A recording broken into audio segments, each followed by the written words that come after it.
Good afternoon. Today we will discuss air toxins and the impact that they have on air quality in Georgia. This presentation was made by Alexis Davidath, Chris Lee, Taylor Sparks Wilson, and Brianna Pinnick, narrated by Alexis Davidath.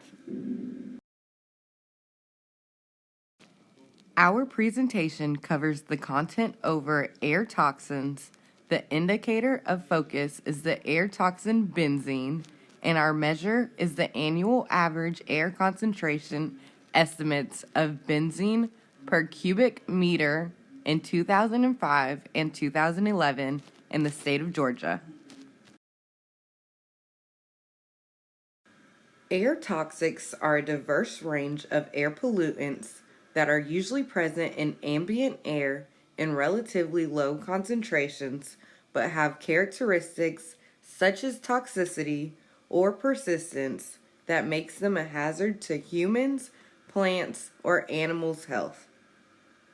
A few sources of air toxins include motor vehicle emissions, the products of burning fuels, paints and adhesives in new buildings, power plants, oil refineries, and industrial factories.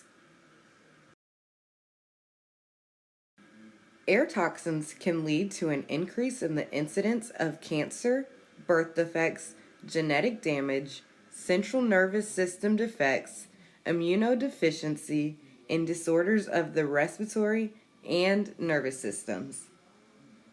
In 2016, 600,000 children died from acute lower respiratory infections that were caused by polluted air.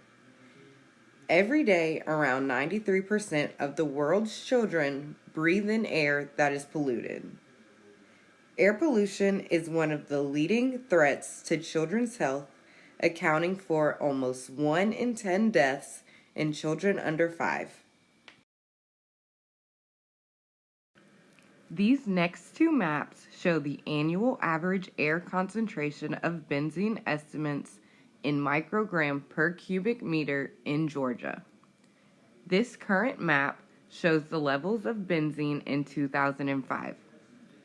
As you can clearly tell, there are larger concentrations of benzene around the metro Atlanta region.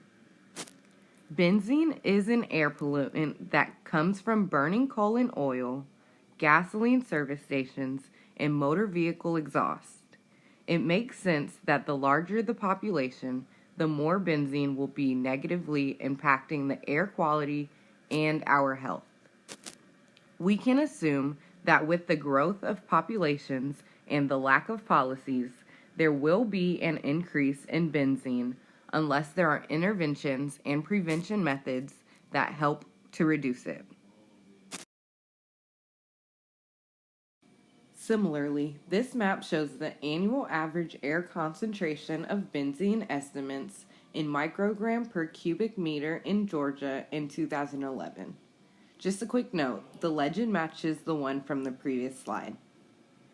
One of the explanations for increased levels of benzene could be the increase in populations in other counties. Areas with larger populations have more people that drive, have public transportation options, and other factors that pollute benzene in the air. It's obvious that Metro Atlanta would still have the densest areas of benzene due to the growing populations.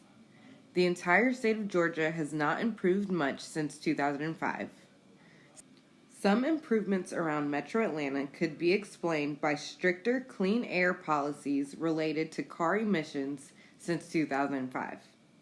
We can also assume a stronger correlation of people that have asthma has increased since 2005 with the increase of benzene. The air in the United States has been getting cleaner since the Clean Air Act passed in 1963. A few steps that you can take to continue reducing air pollution include filtering your air at home, reduce fireplace use and smoking since tobacco is a main source of air pollution, avoid particle pollution. This comes from combustion of car and truck engines. Avoid burning leaves, trash, and other materials, and reduce your pollution footprint. More than half of air pollution comes from mobile sources, so a few other options are walking, riding a bike, or even taking public transportation. This concludes our presentation on air toxins and the impact that they have on air quality in Georgia.